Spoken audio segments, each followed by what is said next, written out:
Así que vamos ahora a entrar en nuestro estudio, el arte fino de la meditación cristiana. Oremos. Nuestro Padre y nuestro Dios, gracias te damos por el privilegio que hemos tenido de trazar este temario. Yo sé que en muchos círculos no va a ser muy popular, va a haber oposición. Pero te ruego, Señor, que tú abras los ojos aún de las personas que se van a oponer, para que ellos puedan ver los peligros en los que están metidos. Padre, te ruego que al estudiar tu palabra en esta mañana, que tu Santo Espíritu nos acompañe y nos enseñe la verdadera meditación que presenta tu palabra. Gracias por la promesa de tu compañía. Esto te lo suplicamos en el precioso nombre de Jesús. Amén. En materia de Dios hay dos extremos que son peligrosos. El primer extremo peligroso es lo que se conoce como deísmo.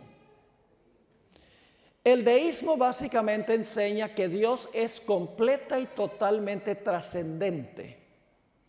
Está radicalmente desconectado de su creación. Es la filosofía que afirma que Dios creó el mundo, lo dejó funcionando a base de leyes fijas y luego se despidió de él dejando que funcione por sí mismo. Eso es deísmo. Guillermo Miller, antes de estudiar la Biblia, era deísta. Él pensaba que Dios estaba más allá de la creación y Dios no se preocupaba por lo que pasaba aquí. El otro extremo peligroso cuando estudiamos en cuanto a Dios es el panteísmo, de lo cual hemos estado hablando. La idea de que Dios está inmanente en la creación, es decir, Dios y la creación son intercambiables, son lo mismo. La naturaleza es Dios y Dios es la naturaleza. Ese es el panteísmo, un Dios completamente imbuido en la creación. Así que tenemos nosotros que evitar estos dos extremos. El extremo que hace que Dios sea completamente trascendente y no entra en contacto con nosotros, y la idea de que todo lo que existe es Dios. La Biblia nos presenta el equilibrio perfecto. En un texto que leí ayer, Isaías 57 y el versículo 15, nos dice lo siguiente. Esto presenta la trascendencia de Dios y la inmanencia de Dios, o el contacto que tiene Dios con nosotros. Dice en Isaías 57, 15, porque así dijo el alto y sublime, el que habita la eternidad y cuyo nombre es santo. Y luego Dios dice, yo habito en la altura y la santidad. Por eso oramos, Padre nuestro que estás en el cielo. Él habita en la altura y en la santidad. Pero no se queda allí, porque dice, y con, o sea, Dios y el que está con él son diferentes, ¿verdad? Distintos. Dios está aquí y está conmigo aquí. Dios no soy Dios. No se identifica de esa manera con nosotros. Dice, y con el quebrantado y humilde de espíritu, para hacer vivir el espíritu de los humildes y para vivificar el corazón de los quebrantados. Así que Dios está en el cielo, sentado en su trono, es una persona, pero entra en contacto con su creación. Por eso la Biblia dice que cuenta los cabellos de nuestra cabeza y cada día tiene que ajustar la cuenta con la cabeza mía. Se preocupa cuando cae un gorrión, alimenta las aves, mantiene la hierba del campo viva. Dios entra en contacto con su creación, pero Dios no es su creación. Ahora, para aquellos que han adoptado la filosofía de la nueva era, Dios no es una persona que está sentado en un lugar en su trono en el cielo, rodeado de los ángeles, sino que para el panteísmo Dios es una esencia, una esencia impersonal que permea todo el universo. Es decir, el universo es Dios y Dios es el universo. Según esta idea de la nueva era del panteísmo, la individualidad personal, lo que me hace a mí individuo, y el hecho de que yo estoy consciente, impide que yo esté en armonía y en unidad con la esencia divina del universo. Es decir, el hecho de que yo soy un individuo estorba mi unidad con la esencia universal de Dios. Y por eso la idea que tiene el panteísmo es la necesidad de eliminar la individualidad, lo que hace que un individuo sea una persona. Es decir, escapar del tiempo y el espacio donde nosotros nos encontramos y trascender y escapar al tiempo y al espacio. Claro, para lograr esto es necesario vaciar la mente de todas las memorias de eventos pasados y pensamientos del presente y del futuro. Y esto permitirá, según el panteísmo, la habilidad de entrar a un estado mental que es neutro. Y la persona en ese momento, como decía el pastor Gómez, la persona entra en el reposo o el silencio absoluto. No tiene memorias de lo que ha pasado, está más allá del tiempo y el espacio, está en unidad con el Dios universal, según dice el panteísmo. Ahora, el mecanismo por medio del cual los místicos orientales lograban alcanzar esta esfera, según ellos, de eliminar la individualidad, trascender el tiempo y el espacio para entrar al silencio o para entrar al nulo o para entrar a la nada, era a través de la meditación trascendental. La meditación trascendental, en otras palabras, era el método que usan los místicos hindúes y budistas para trascender el tiempo y el espacio y entrar en un estado mental a donde toda memoria del pasado y toda aspiración del futuro quedan anulados. Para los creyentes en la nueva era, los hindúes específicamente y los budistas, esta experiencia se llama nirvana, a donde se extingue la personalidad y el consciente de la persona, y la persona entra en un estado donde está en perfecta armonía con todo el universo. Ya no es un individuo, sino que es parte de la sustancia universal de Dios. En la filosofía de la nueva era, es el objetivo final de la meditación que la mente llegue a ser pasiva, que cese el pensamiento y que el cerebro se vacíe de todo lo que está relacionado con el tiempo y el espacio. Ahora, ¿saben quiénes introdujeron la meditación aquí al mundo occidental? En la época de los hippies. ¿Recuerdan la época de los hippies? ¿Usaban drogas?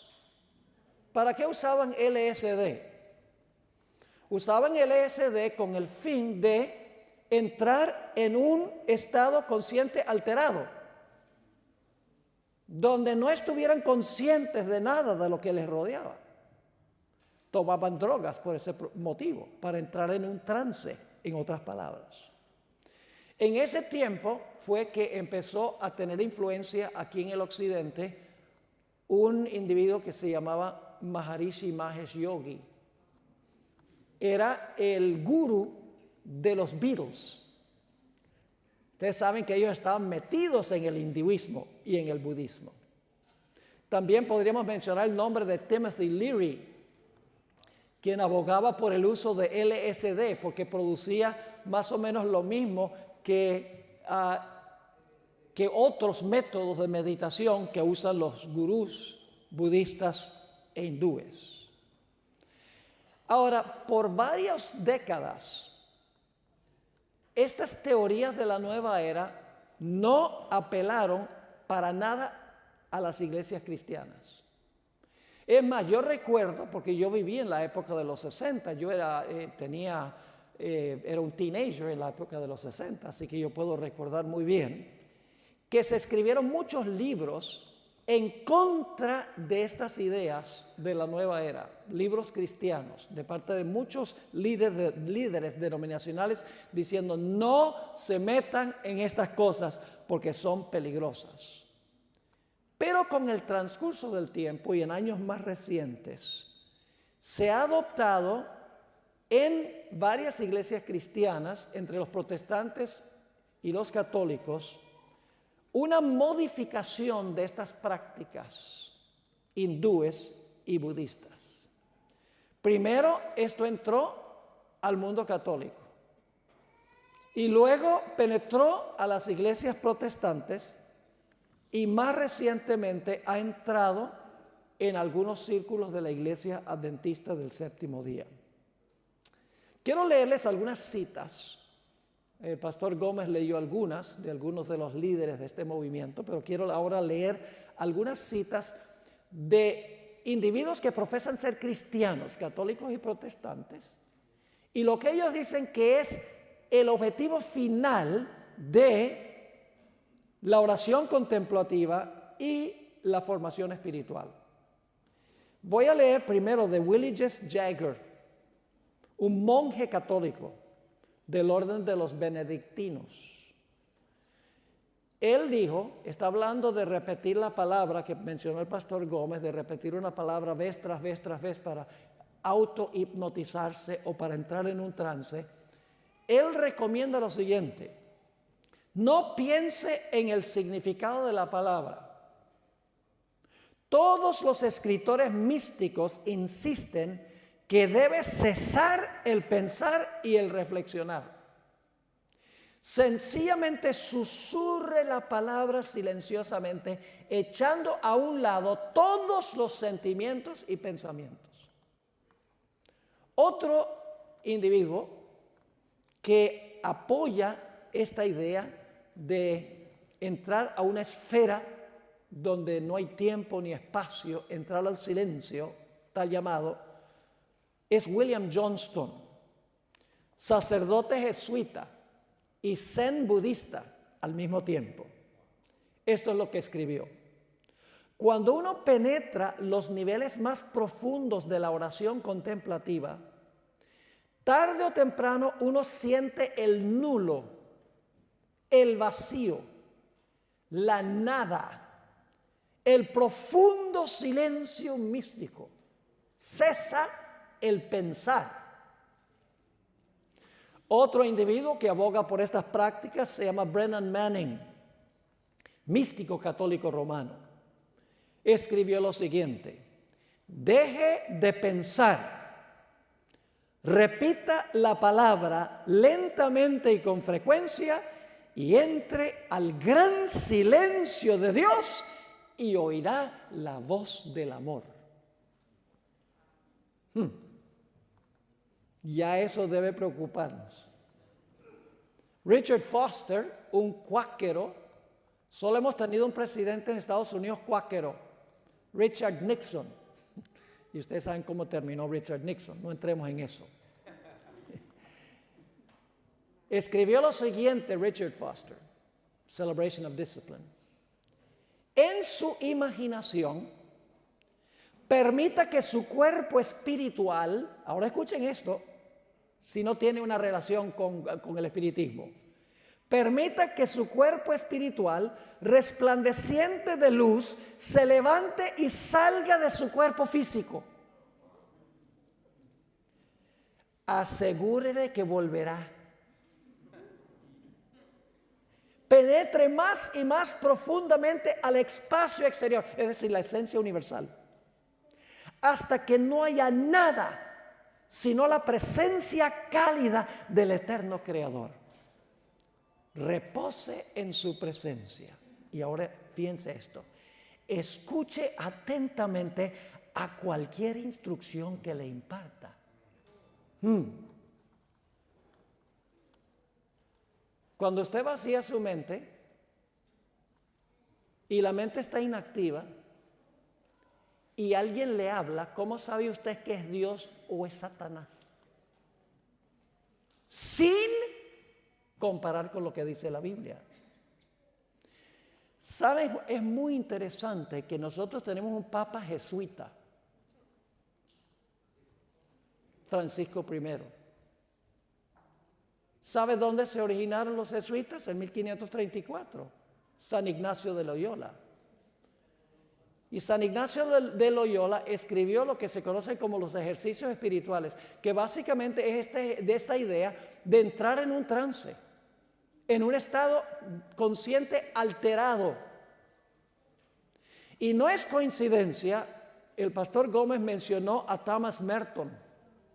No es coincidencia que el Papa Francisco, en septiembre del 2015, cuando dio su discurso al Congreso Conjunto de los Estados Unidos, mencionó a 4 héroes de la historia de Estados Unidos. Mencionó a Abraham Lincoln, Martin Luther King, Dorothy Day y Thomas Merton, que era un místico católico practicante del Zen budismo, uno de los 4 héroes que presentó Francisco I en toda la historia de los Estados Unidos. Ahora quiero compartir con ustedes qué significa la palabra místico. La palabra místico, porque la hemos usado mucho aquí, viene de la palabra griega muo, que significa ocultar. Los místicos profesan tener la habilidad de adquirir información directamente de Dios que es inaccesible y está oculto al intelecto. Le voy a dar varias definiciones de lo que es el misticismo. Esta la saqué del diccionario. Estado de perfección religiosa que consiste en la unión inefable del alma con Dios. Doctrina religiosa y filosófica que enseña la comunicación directa entre el hombre y la divinidad a través de la intuición o el éxtasis. Aquí está otra definición. El misticismo es el momento que la persona combina lo mejor del mundo terrenal con el mundo etéreo. Aquello que no logramos comprender de manera racional y nadie puede explicar por medio de la ciencia. Es decir, el misticismo, usted no piensa, usted no razona.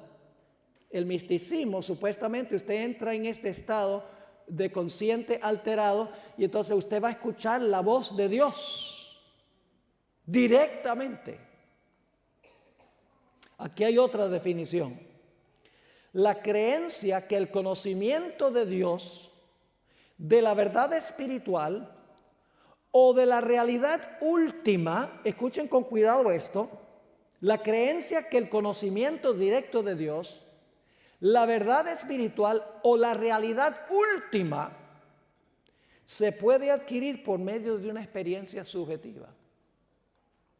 Es decir, es depender sobre sus intuiciones, sobre sus impresiones, sobre sus sentimientos. Subjetivo significa por dentro, objetivo significa por fuera. Esto es radicalmente distinto que lo que enseña la Biblia. La Biblia nos enseña que nosotros adquirimos la verdad última de un libro que se llama la Biblia. De allí nosotros obtenemos la verdad última, no de una impresión que yo pueda tener en mi corazón o de la voz de Dios supuestamente hablándome directamente. La sierva del Señor en el libro del Evangelismo, página 440, hizo la siguiente declaración. Hay muchos que se horrorizan ante el pensamiento de consultar a los médiums espiritistas. Hermanos y hermanas, déjenme mencionar esto. No, ¿tenemos nosotros en claro en la iglesia adventista que los muertos nada saben? ¿Sabemos eso? ¿El diablo sabe que nosotros sabemos? ¿Ustedes creen que el engaño primordial de Satanás va a ser que se nos aparezca un familiar muerto? Tal vez algunos, la hermana White dice que algunos. Pero el diablo dice, esos adventistas, ellos están bien fijos de que los muertos no saben nada. Yo no puedo disfrazarme como un familiar. El diablo tiene que ser más capcioso y engañoso. Usar estos métodos que no se pueden detectar. No puede ser demasiado obvio. Así que ella dice, hay muchos que se horrorizan ante el pensamiento de consultar a los médiums espiritistas, pero que son atraídos por formas más placenteras de espiritismo. ¿Cómo es la cosa? Hay formas más placenteras de espiritismo que visitar un medium. ¿Cuáles son? Escuchen bien.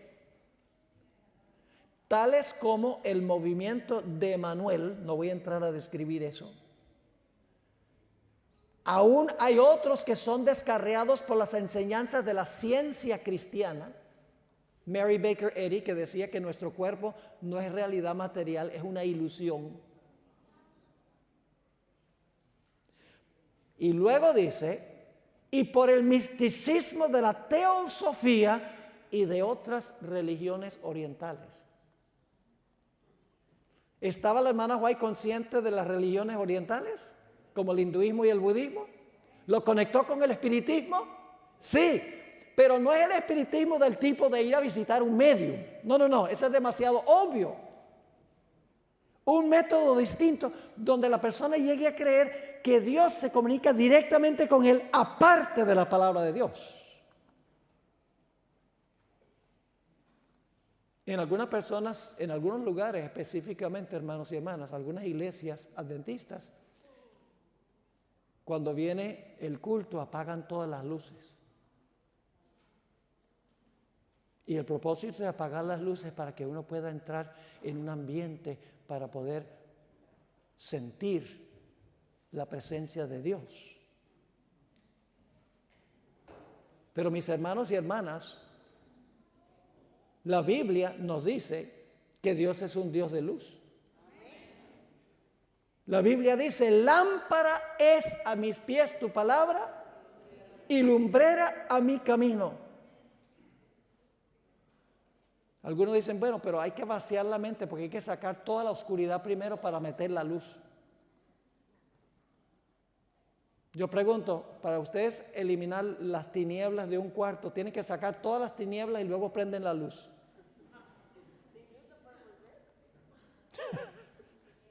Con solo prender la luz se espantan las tinieblas. Y la palabra de Dios es la luz.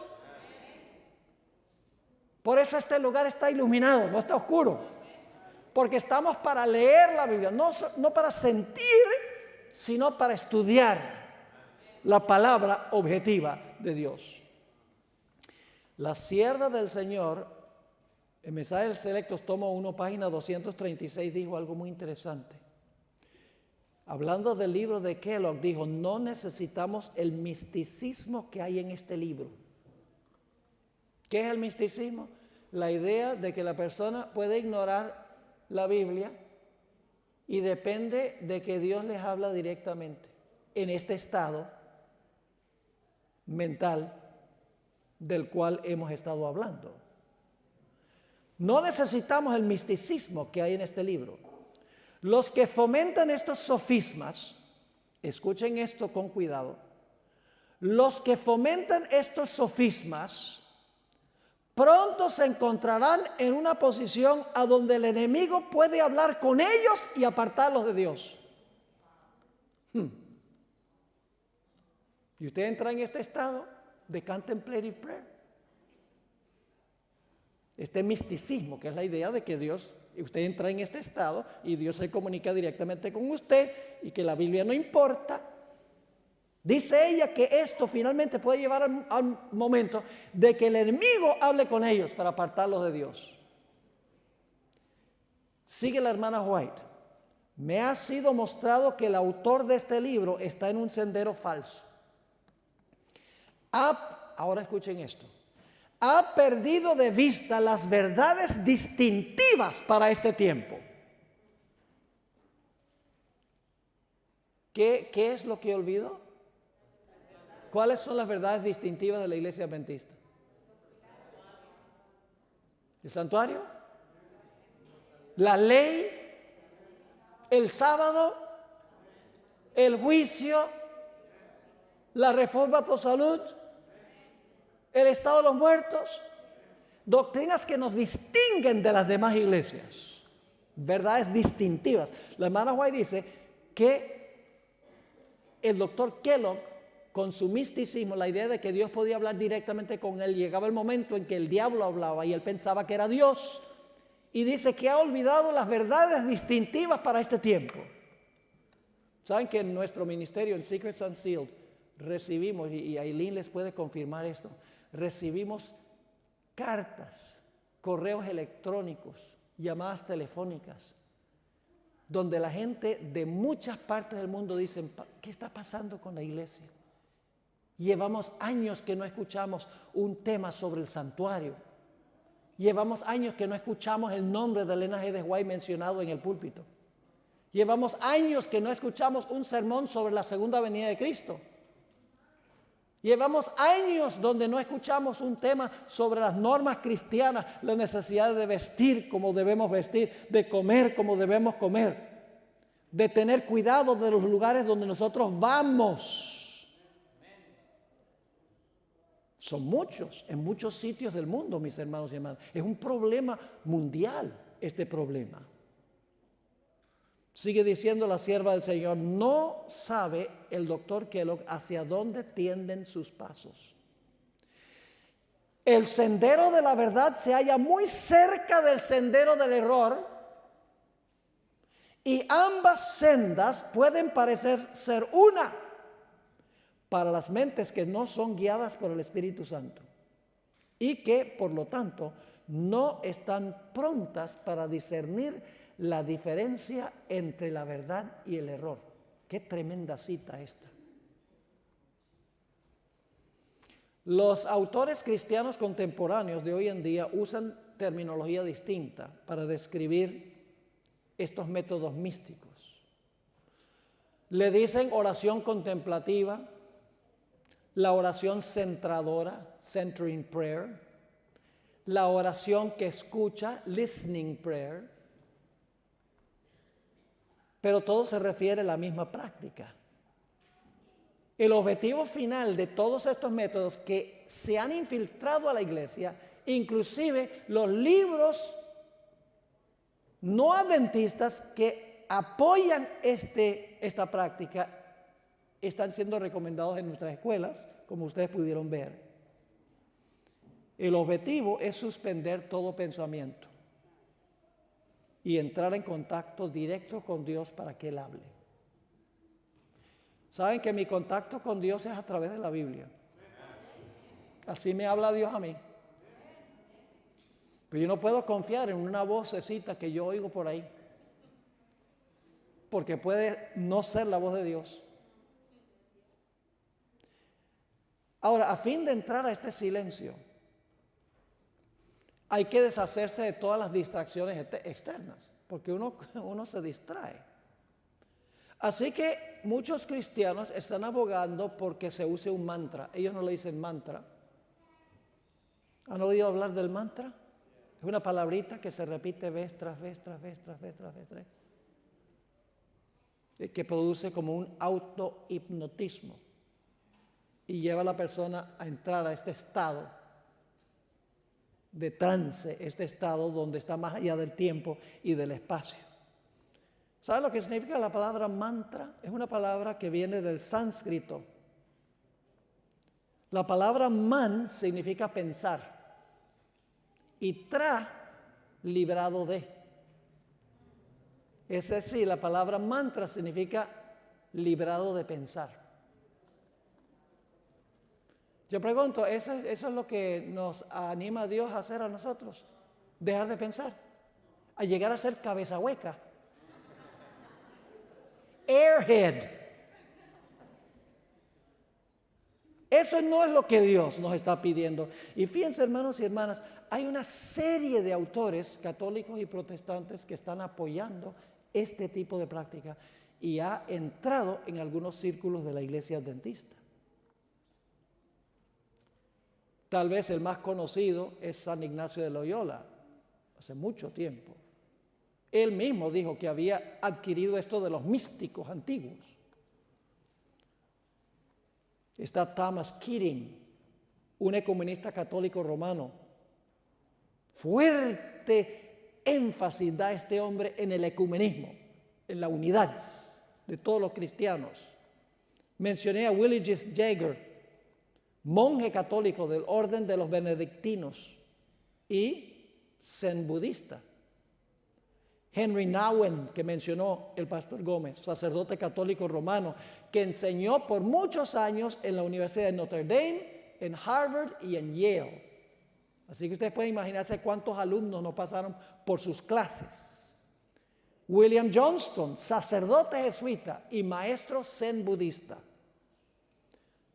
Thomas Merton, que ya hemos mencionado, que es uno de los héroes en la mente del Papa Francisco I. Richard Foster, cuáquero, quien escribió el libro leído por millones, La celebración de la disciplina. Leonard Sweet, altamente leído por ministros adventistas. Y Richard Foster. Entre los protestantes que han asimilado hasta cierto grado estas teorías está Max Lucado, uno de los autores más leídos en el mundo cristiano. Philip Yancey, la cantante Amy Grant. Y Rick Warren ha recomendado libros escritos por estos místicos. Se está proliferando en el mundo protestante. ¿Y saben lo que hacen? Tuercen las escrituras. Les doy un ejemplo de cómo es interesante notar cómo todos estos individuos justifican lo que ellos hacen usando la Biblia. Como sucedió con Kellogg. Kellogg citaba la Biblia según la hermana White. Oh, ya, citaba la Biblia, decía la hermana, y a la hermana White decía, la Biblia de la hermana White está en armonía con este concepto. Pues los que abogan por estas prácticas de oración contemplativa, ellos usan la Biblia y la reinterpretan y cambian su significado. Les voy a dar solo un ejemplo y hay muchos que les podría dar. Mateo 6 y el versículo 6. Jesús recomendó allí que cuando oremos no debemos orar en las plazas, sino que debemos entrar en nuestro ¿qué? En nuestro aposento. ¿Saben cómo interpretan muchos de los que apoyan estas prácticas este versículo? Ellos dicen que el aposento es el alma o el interior del hombre. ¿Ese texto está hablando de eso? No. Está contrastando orar públicamente en una plaza u orando en un lugar privado. No es un contraste entre una oración externa y entrar en un estado consciente alterado, pero así lo usan ellos. Ahora, mis hermanos y hermanas, Satanás procuró introducir un panteísmo crudo a la iglesia adventista a principios del siglo XX. El diablo no va a tratar de introducir el mismo panteísmo ahora, porque tenemos la experiencia del pasado. Tiene que refinarlo, tiene que pulirlo, tiene que ser más sofisticado. Su engaño tiene que ser más engañoso. Y yo creo que lo estamos viendo en este movimiento. Quiero leer 3 citas de la hermana White. Y luego vamos a hablar un poco de lo que es la verdadera meditación. Porque hay un lugar para la meditación. Una cita que leyó el pastor Gómez, que yo leí también ayer, Testimonios para la Iglesia, tomo 8, página 307, dice la hermana White, he visto los resultados de esas ideas fantasiosas. Son ideas espiritistas y panteístas. Con respecto a Dios, que son la apostasía, el espiritismo y el amor libre. ¿Saben lo que es el amor libre? Amor sin ley. Lo que te diga tu corazón, hazlo. Ese es amor libre. Es la teología de los hippies. No le haga caso lo que dice la policía. No, ¿qué va? Lo que dice la Biblia, lo que dicen los maestros, los padres, nada de eso. Exprésate. Ese amor libre. Amor sin ley. Libertinaje.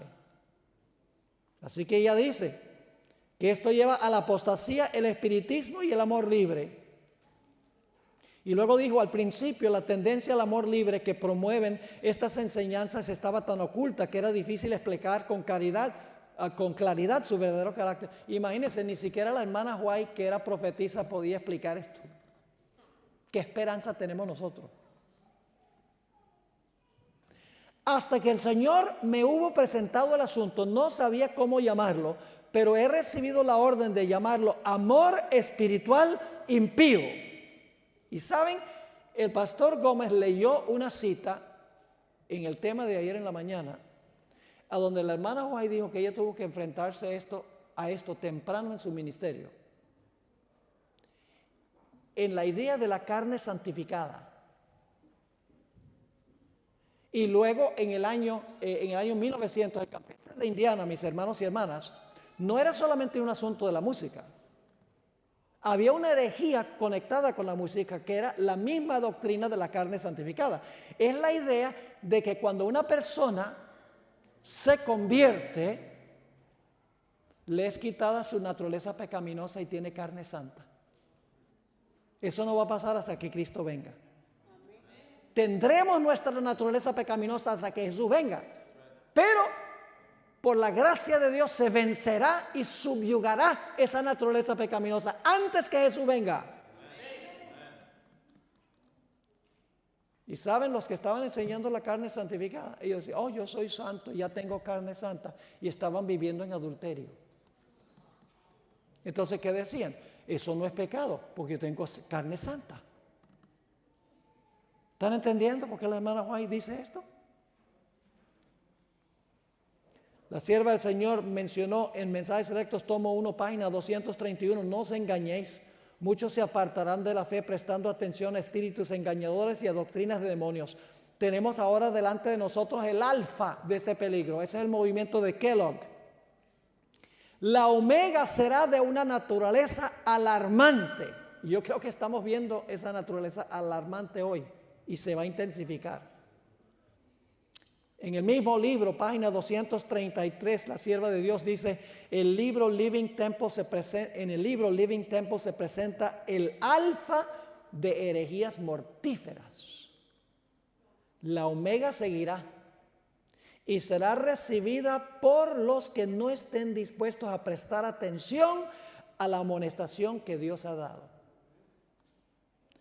Ahora, en nuestro ministerio, Secrets Unsealed, nosotros hemos tenido una pasión de compartir este punto específico con el mundo.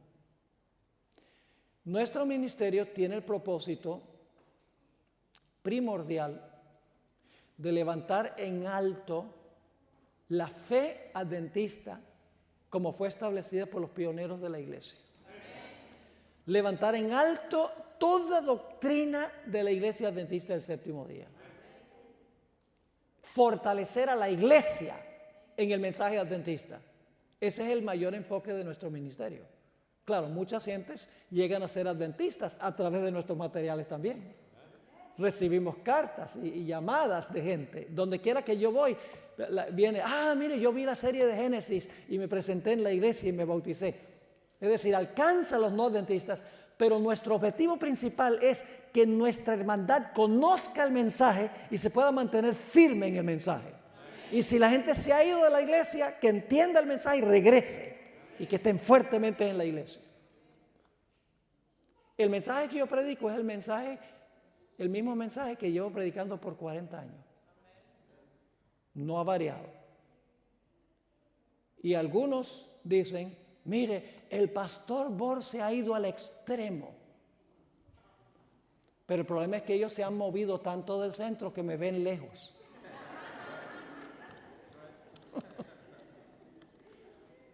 Yo no me he movido. Mire, hace 20 años, si yo enseñara estas cosas, todo el mundo diría aleluya. Precisamente esta mañana un joven me dijo, mire, tuve una conversación con mi hermana en Illinois. Y allá en el campestre dijeron que no escuchen al pastor Bor ni inviten al pastor Bor porque está enseñando contrario a la iglesia. Contrario a la iglesia, hermanos y hermanas. ¿Usted ha escuchado algo aquí contrario a la iglesia? Mire, si nosotros estuviéramos en contra de la iglesia, no nos preocuparíamos por esto. Es porque nos preocupa lo que está pasando en nuestra querida iglesia que queremos presentar estas cosas. Seekers han sido pero tiene accesibles 7 libros.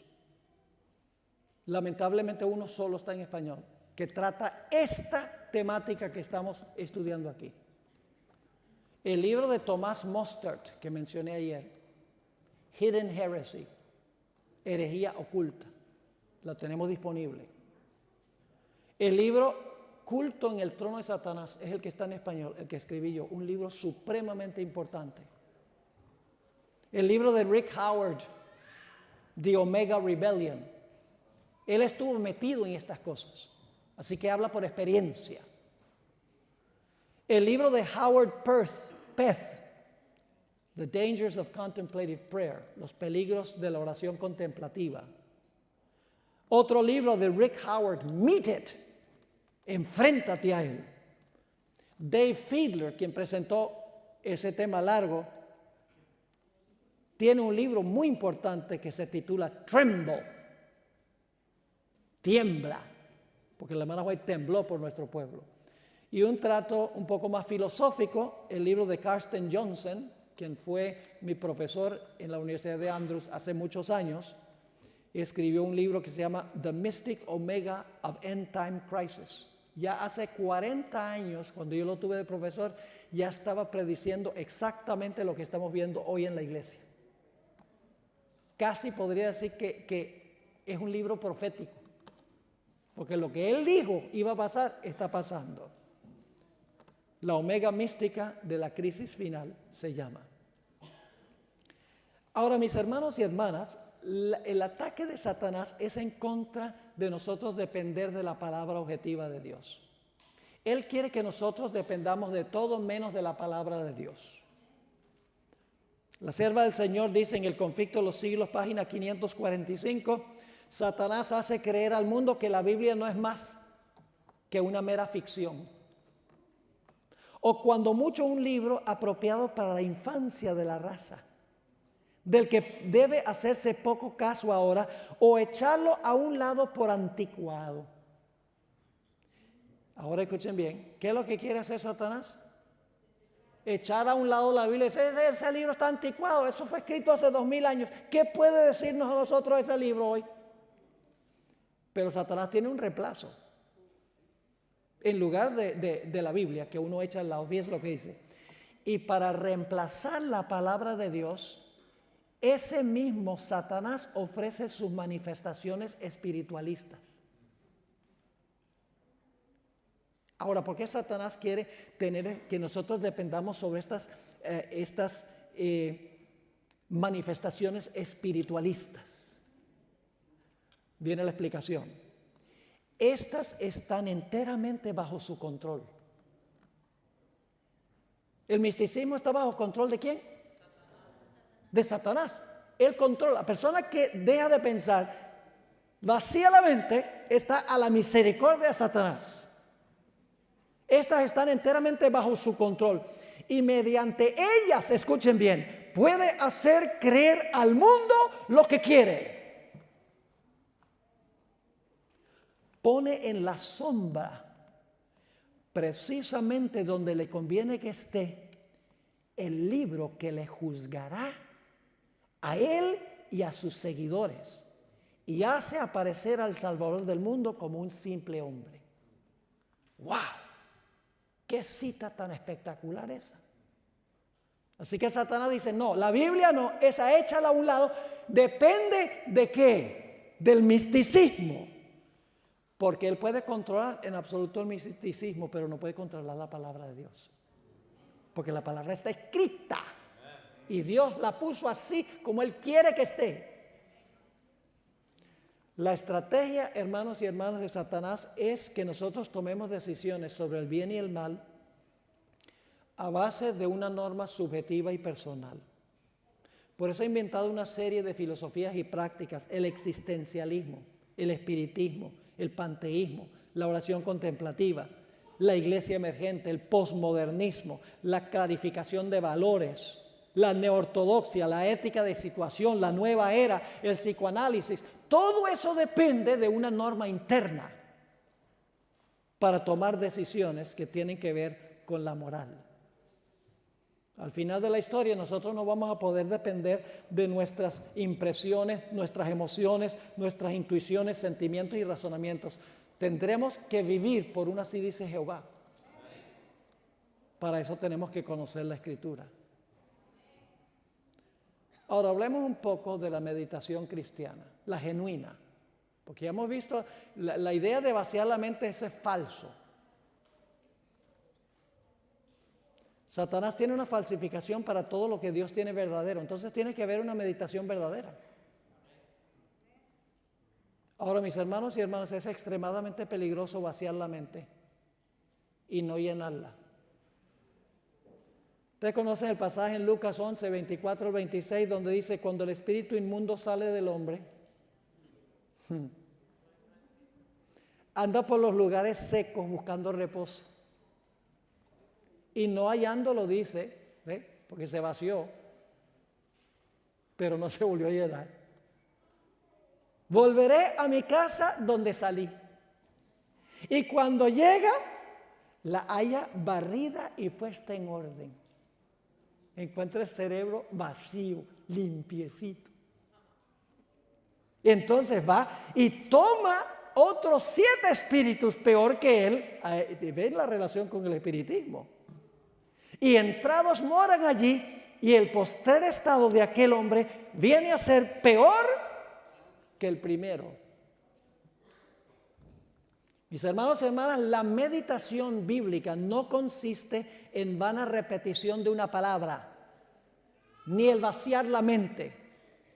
Significa llenar la mente con las promesas y las memorias que se hayan escritas en la palabra de Dios.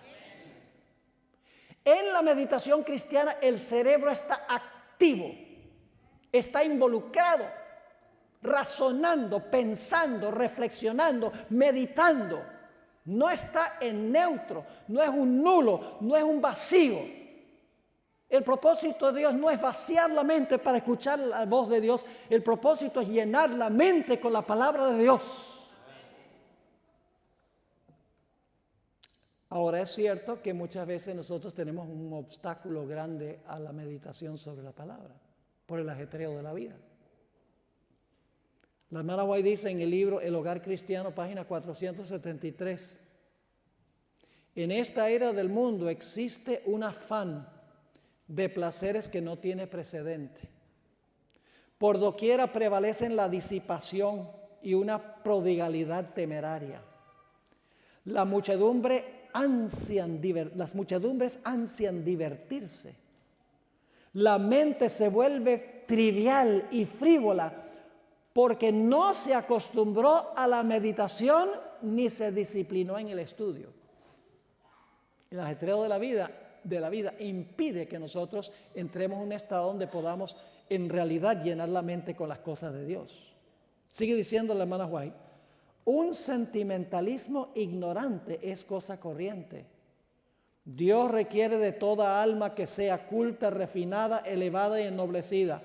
Pero con demasiada frecuencia toda realización valiosa queda descuidada en favor de la ostentación de las modas y el placer superficial.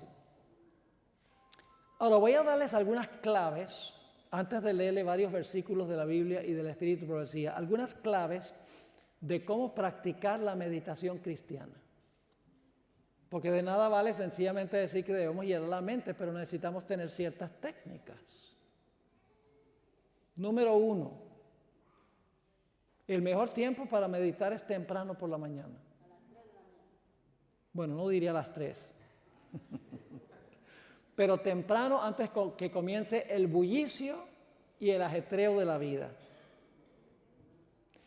Segundo, escoja un lugar callado, cómodo, pacífico y bien iluminado, porque van a tener que leer la Escritura y no pueden leer la Escritura a oscuras. Así que en primer lugar es el tiempo, cuando hay silencio y no ha empezado el ajetreo de la vida. Tendremos que levantarnos un poco más temprano y acostarnos un poco más temprano para que eso sea una realidad. Y debemos buscar un lugar tranquilo y callado. Pueden poner inclusive música suave de trasfondo, pero que no sea reggaetón, ni rock, ni ninguna música suave. Luego escoja un versículo o un pasaje sobre el cual va a enfocar sus pensamientos. Escoja un pasaje o un versículo de la Biblia. Voy a meditar sobre este versículo, voy a meditar sobre este pasaje. Ore para que el Espíritu Santo le pueda ayudar a concentrarse en el versículo o el pasaje que está leyendo. Es decir, la forma de concentrarse no es repitiendo una palabra 20,000 veces. La forma de concentrarse es orándole al Espíritu Santo para que nos ayude a concentrarnos. El siguiente punto es lea el pasaje, concentrándose en lo que está leyendo y poniéndose en la situación que describe el pasaje. Permítame leerles esta cita de la hermana White, Comentario Bíblico Adventista, tomo 7A, página 307. Necesitamos espaciarnos en las garantías de la palabra de Dios, manteniéndolas ante los ojos de la mente. Sigue diciendo, punto tras punto, día tras día, repitamos vez tras vez las lecciones que allí se dan, hasta que aprendamos la relevancia y la importancia de ellas. Vemos un poco hoy, y con meditación y oración vemos más mañana. Y así asimilaremos poco a poco las bondadosas promesas hasta que finalmente podamos casi entender su significado pleno. A ver si podemos apagar la musiquita. Ya tuvieron un buen ejemplo de la clase de música que podemos usar. No está mal cerrar los ojos y repetir en la memoria la escena que estamos estudiando. Si su mente divaga o se desvía, no se frustre, reenfóquese. Y luego entonces pongamos en práctica lo que estudiamos o sobre lo que meditamos esa mañana. Yo les voy a dar un ejemplo de esto. Cuando yo enseñaba teología en Colombia, y me ha pasado en otras ocasiones, pero esta ocasión fue especialmente impactante. Una mañana yo estaba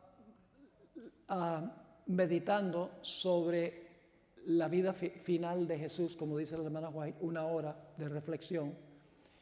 Y estaba meditando específicamente en un versículo donde cuando estaban maltratando a Jesús decía, Padre, perdónalos porque no saben lo que hacen. Y en mi mente pues yo me puse en la situación, la mente activa, a base de lo que dice la Biblia, no inventando, sino a base de lo que dice la Biblia. Bueno, me fui a la clase era a las 7 de la mañana, y en la primera clase tuve un alumno que era supremamente problemático, estaba atrás con otro alumno, estaban hablando y riéndose. Y yo entonces los miraba y dejaban de hablar. Y luego empezaba a enseñar la clase y otra vez ahí riéndose y hablando. Y le debo ser honesto que poco a poco se me fue subiendo la sangre a la cabeza. Porque una falta de respeto. Y finalmente, después que pasó varias veces, yo estaba a punto de pegarle su buen insulto en frente de todos los alumnos. Y cuando estaba a punto de decir algo, a través de mi mente pasó: Padre, perdónalos porque no saben lo que hacen. ¿De dónde creen ustedes que vino ese pensamiento? De la meditación de la mañana. La meditación impacta nuestra vida. Ahora, permítame leer para concluir esta mañana algunas citas bíblicas sobre lo que es la meditación. Escuchen bien, en la Biblia la meditación significa llenar la mente, no vaciarla. Salmo 119, voy a ir rapidito. Salmo 119, 97 al 99. Dice el salmista: oh, cuánto amo tu ley. Todo el día es ella mi meditación. ¿Sobre qué meditó el salmista? ¿Qué dijo el salmista? Oh, cuánto amo tener la mente vacía. No, dijo, cuánto amo tu ley. Todo el día es ella mi meditación. Me has hecho más sabio que mis enemigos con tus mandamientos, porque siempre están conmigo. Más que todos mis enseñadores he entendido, porque tus testimonios son mi meditación. ¿Eso significa vaciar la mente? No, llenarla. Ustedes conocen Josué 1:8, versículo muy famoso.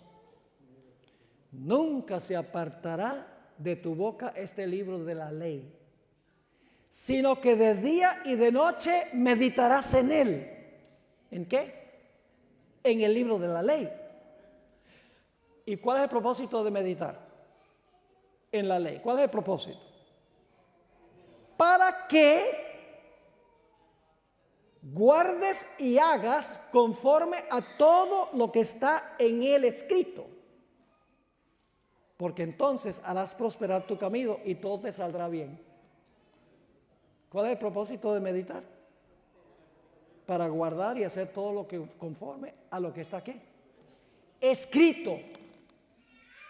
Significa que la mente está activa en la meditación.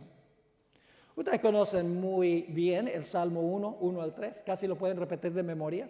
Bienaventurado el varón que no anduvo en consejo de malos, ni estuvo en camino de pecadores, ni en silla de escarnecedores se ha sentado, sino que en la ley de Jehová está su delicia, y en su ley medita de día y de noche. ¿El salmista está diciendo que debemos vaciar la mente y dejarla hueca? No, Señor. Y luego dice el resultado, escuchen, el resultado de meditar en la ley día y noche, dice, será como árbol plantado junto a corrientes de aguas, que da su fruto en su tiempo y su hoja no cae, y todo lo que hace prosperará. El Salmo 63:6 es muy interesante, porque nos dice varias cosas. Cuando me acuerde de ti en mi lecho. ¿Dónde? Cuando está acostado, ¿sí o no? Dice el salmista, cuando me acuerde de ti en mi lecho, cuando medite en ti, en Dios, cuando en las vigilias de la noche. Y viene la razón por la cual se medita. Porque has sido mi socorro, y así en la sombra de tus alas me regocijaré. El resultado. Salmo 77, 11 y 12 dice, me acordaré de las obras de Jehová. La mente tiene que estar activa para recordar las obras de Jehová. ¿Cómo no? Sí, haré yo memoria de tus maravillas antiguas. Meditaré en todas tus obras y hablaré de tus hechos. ¿Qué nos está diciendo la Biblia? Que debemos meditar en qué? En la palabra de Dios. Esa es la verdadera meditación. No es vaciar la mente para tener una experiencia mística donde escuchamos la voz de Dios directamente. No, Dios nos habla a través de su palabra. En la oración nosotros hablamos con Él, mientras que en la palabra Él nos habla a nosotros. Salmo 143, 5. Me acordé en los días antiguos, meditaba en todas tus obras, reflexionaba en las obras de tus manos. Por eso la hermana White dice, no tenemos nada que temer al futuro, al menos que recordemos el pasado. En el Nuevo Testamento también tenemos, ustedes conocen 2 Corintios 3, 18, mirando a cara descubierta como en un espejo la gloria del Señor. ¿A dónde miramos nosotros la gloria del Señor? Decimos, ay Señor, vacía la mente para que vos puedas ver tu gloria. No. La hermana White dice que debemos cada día pasar una hora reflexionando sobre la vida de Cristo, especialmente las escenas finales. ¿A dónde nosotros descubrimos las escenas finales de la vida de Jesús? En la Biblia, en los evangelios. Nada de esto es sentarse así, Cristo. Entonces, entras en un trance y, Señor, háblame. It's foolishness. Porque te puede hablar otra voz. ¿Cómo sabes si es la voz de Dios o no? Ahí está el problema. Porque lo siento, pastor. Cuidado con eso. Así que cuando Pablo dice, contemplando a cara descubierta como un espejo la gloria del Señor, está diciendo, abre la Biblia y contempla a Jesús las escenas finales y te va a transformar la vida. Cuando tú reflexionas sobre las experiencias de Jesús, especialmente al final de su vida, eso va a impactar tu vida porque se va a meter en tu mente. Ahora, permítame leerles algunas citas del Espíritu de Profecía. La hermana White tenía una expresión que usó muchísimas veces. Memories Hall. Yo lo he traducido al español, que debemos poner la palabra en los recintos de la memoria. Permítame leerles aquí algunas citas. En primer lugar, Juan en la isla de Patmos. En el libro La vida santificada, la sierva de Dios dice, Juan trae a la memoria los maravillosos incidentes de los cuales fue testigo durante la vida de Cristo. ¿Está recordando algo, Juan? ¿O sencillamente está entrando en un trance? No, está recordando las escenas de la vida de Jesús. En su imaginación, nuevamente disfruta de las preciosas oportunidades con las cuales fue favorecido. Y es grandemente confortado. De repente se interrumpe su meditación y alguien le habla en tonos distintos y claros y entra en visión. Lo mismo sucedió con el apóstol Pablo, cuando estuvo en el desierto de Arabia por 3 años. Dice, allí en la soledad del desierto, Pablo tenía amplia oportunidad para estudiar y meditar con quietud. Repasó serenamente su experiencia pasada, la mente está activa, está recordando el pasado, y se arrepintió cabalmente, buscó a Dios con todo su corazón, sin descansar hasta saber con certeza que su arrepentimiento fue aceptado y sus pecados perdonados. Anhelaba tener la seguridad de que Jesús estaría con él en su ministerio futuro. Ahora sí se vació de algo.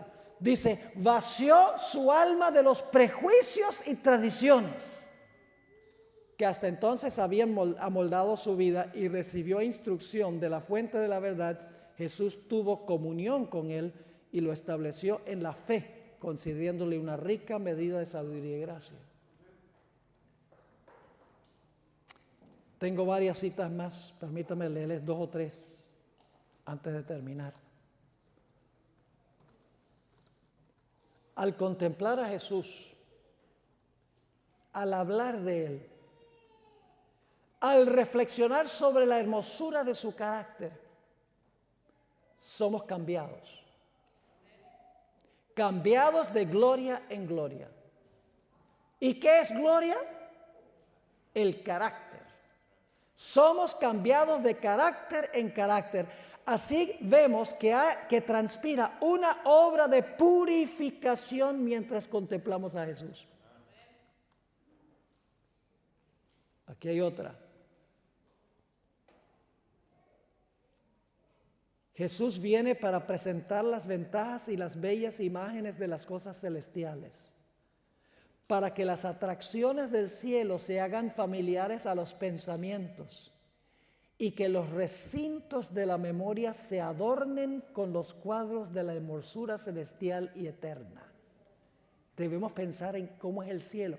Te dice, pero ¿cómo puedo imaginarme cómo es el cielo? Pues lee Apocalipsis 21 y 22, pues. ¿Por qué creen ustedes que Dios nos dio una descripción del cielo y de la Nueva Jerusalén? Para que podamos ir allá y reflexionar sobre lo que será nuestro hogar eterno. En otra cita ella dice, toda liberación, toda bendición de Dios que Dios le ha concedido a su pueblo en el pasado debe mantenerse fresca en los recintos de la memoria. Esto servirá como garantía segura de bendiciones aún mayores y más ricas que están por venir. Las bendiciones de Dios se adaptan a las necesidades de su pueblo. En cortas cuentas, mis hermanos y hermanas, nuestra única seguridad en la crisis final es vivir por toda palabra que sale de la boca de Dios. No podemos depender de la ciencia. No podemos depender de nuestras intuiciones, nuestras emociones, nuestros sentimientos. No podemos confiar en lo que dicen los demás. No podemos confiar en nuestros 5 sentidos. No podemos confiar ni siquiera en el sentido común. Porque todas esas son normas antropocéntricas, centradas en el hombre.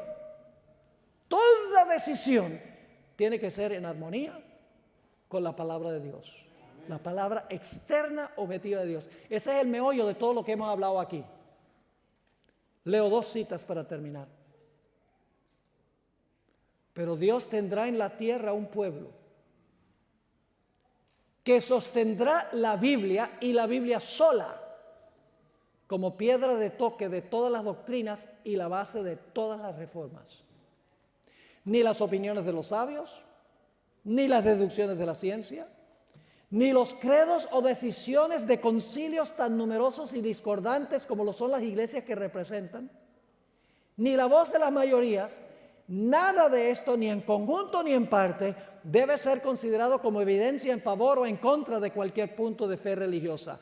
Antes de aceptar cualquier doctrina o precepto, debemos cerciorarnos de si los autoriza un categórico, así dice Jehová.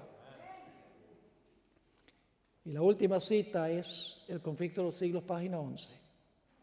En su palabra Dios comunicó a los hombres el conocimiento necesario para la salvación.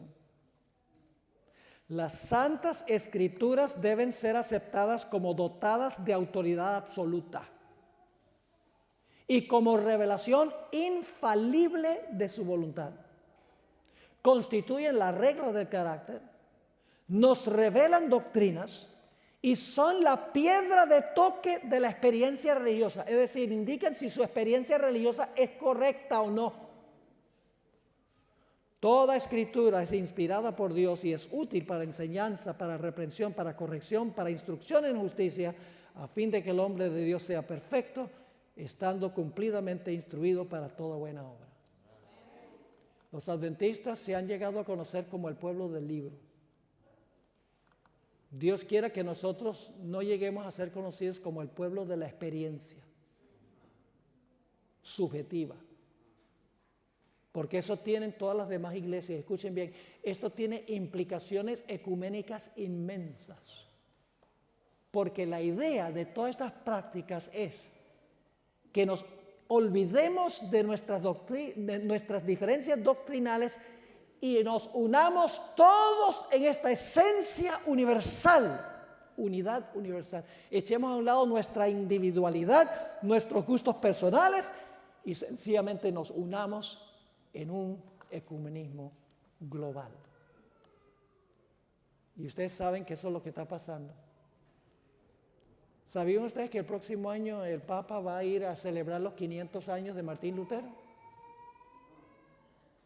Hermanos y hermanas, Martín Lutero fue el que trajo la Reforma Protestante y ahora Francisco I va a ir a hablar bien de Lutero. Y los luteranos firmaron un tratado recientemente de que están en vías de reunirse otra vez con la Iglesia Católica. Y podría mencionarle muchas otras cosas que están pasando en el mundo ecuménico. Todo está convergiendo. Pero Dios tendrá un pequeño remanente, fiel a la palabra, que le hará frente a esto. Y Dios tendrá la última palabra. Porque escuchen bien, una minoría con Dios es una mayoría. Así que, hermanos y hermanas, ojalá que lo que hemos estudiado haya sido de beneficio espiritual para nosotros, para ponernos alerta a lo que está ocurriendo. Que no seamos engañados y que podamos hablar con otras personas, compartir estos mensajes. Están en YouTube ya. Animen a la gente a ir a YouTube a ver estas presentaciones.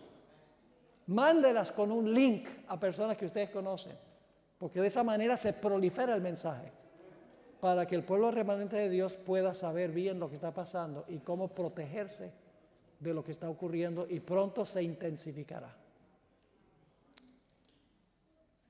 ¿Cuántos están dispuestos a hacer eso? ¿Quieren hacerlo? Vamos a escuchar las notas del piano. Quiero pedirles que se pongan de pie. Han estado sentados mucho tiempo. Yo voy a tener una palabra de oración. No dejemos pasar esta semana nada más como cualquier otra semana. Vamos a compartir estos mensajes con otras personas. Oremos. Padre Celestial, gracias te damos por la claridad de tu palabra. Gracias por el espíritu de profecía. Gracias por el glorioso mensaje que tú has dado a este pueblo. Nuestra única protección en el tiempo del fin. Señor, te ruego que tú bendigas estas presentaciones, que puedan alcanzar a aquellos que necesitan escuchar estos temas. Te ruego, Señor, que tú estés con tu iglesia. Si hay personas que están metidas en estas cosas, te ruego que tú las despiertes y las saques de esto. Oramos por nuestros dirigentes, a todo nivel de la iglesia. Tienen grandes luchas. Te ruego, Señor, que les ayudes siempre a estar dispuestos de colocarse del lado de la verdad. Te ruego, Señor, que bendigas también a los laicos de la iglesia. Esta gran iglesia con 20 millones de miembros en todo el mundo. Oh, Señor, escuda a tu pueblo de estos peligros que nos afrontan. Te pido que bendigas a todos los que están reunidos aquí, todos los que están viendo a través del live streaming de la computadora. Te ruego que tú tomes tu verdad y la grabes en nuestros corazones y en nuestras mentes. Gracias, Padre, por habernos acompañado y por responder a nuestra oración, pues te lo imploramos en el precioso nombre de Cristo, nuestro Salvador. Amén.